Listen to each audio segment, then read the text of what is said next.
clandestine and illegal nuclear activities. পাকিস্তানের পারমাণবিক ইতিহাস নিয়ে উদ্বেগ প্রকাশ করেছে ভারত। নয়াদিল্লিতে এক সংবাদ ব্রিফিংয়ে ভারতের পররাষ্ট্র মন্ত্রণালয়ের মুখপাত্র রণধীন জয়সওয়াল অভিযোগ করেছেন, ইসলামাবাদ দীর্ঘদিন ধরে গোপন ও অবৈধ পারমাণবিক কার্যক্রম পরিচালনা করে আসছে, যা আঞ্চলিক স্থিতিশীলতা ও বৈশ্বিক নিরাপত্তার জন্য হুমকি। তিনি বলেন, পাকিস্তানের এই অবৈধ কর্মকাণ্ড নিয়ে ভারত বারবার আন্তর্জাতিক মহলের দৃষ্টি আকর্ষণ করেছে। একই সঙ্গে তিনি সাবেক মার্কিন প্রেসিডেন্ট ডোনাল্ড ট্রাম্পের পাকিস্তানের পারমাণবিক পরীক্ষার বিষয়ে মন্তব্যের প্রতিও ইঙ্গিত করেন। ভারত 1974 সালে প্রথম পারমাণবিক পরীক্ষা চালায়, আর পাকিস্তান 1998 সালে। দুই দেশই বর্তমানে ঘোষিত পারমাণবিক শক্তিধর রাষ্ট্র। তবে পাকিস্তানের বিজ্ঞানী কিউ খানের গোপন নেটওয়ার্ক, যা একাধিক দেশে প্রযুক্তি ছড়িয়ে দেয়, এখনও আন্তর্জাতিক উদ্বেগের কেন্দ্রবিন্দু। এরপর জয়সওয়াল কোয়াড জোটের গুরুত্বের বিষয়টি তুলে ধরেন, যা ইন্দো প্যাসিফিক অঞ্চলে ভারতের কৌশলগত উপস্থিতি জোরদার করছে।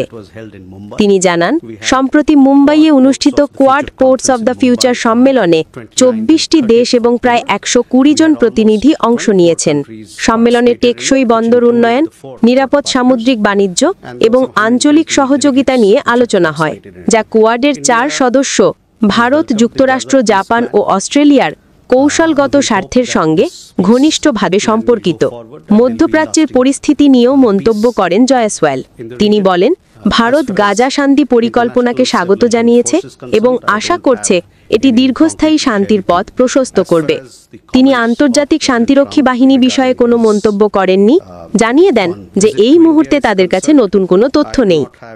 একই ব্রিফিংয়ে তিনি জানান, মিয়ানমারে দমন অভিযান চলাকালীন থাইল্যান্ডে আশ্রয় নেওয়া 270 জন ভারতীয় নাগরিককে বিশেষ বিমানে দেশে ফিরিয়ে আনা হয়েছে।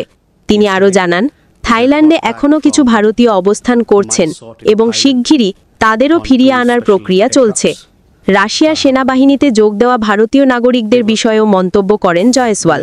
তিনি জানান, ভারত সরকার মস্কোর সঙ্গে সরাসরি যোগাযোগ রেখেছে এবং দ্রুত তাদের মুক্তির দাবি জানিয়েছে। তিনি নাগরিকদের সতর্ক করে বলেন, বিদেশি সেনাবাহিনীতে যোগদানের প্রলোভনে পড়া অত্যন্ত ঝুঁকিপূর্ণ এবং প্রাণনাশের আশঙ্কা থাকে। এই বিষয়ে ভারতের আইন প্রয়োগকারী সংস্থাগুলো তদন্ত চালিয়ে যাচ্ছে, যাতে কেউ প্রতারণার শিকার না হয়।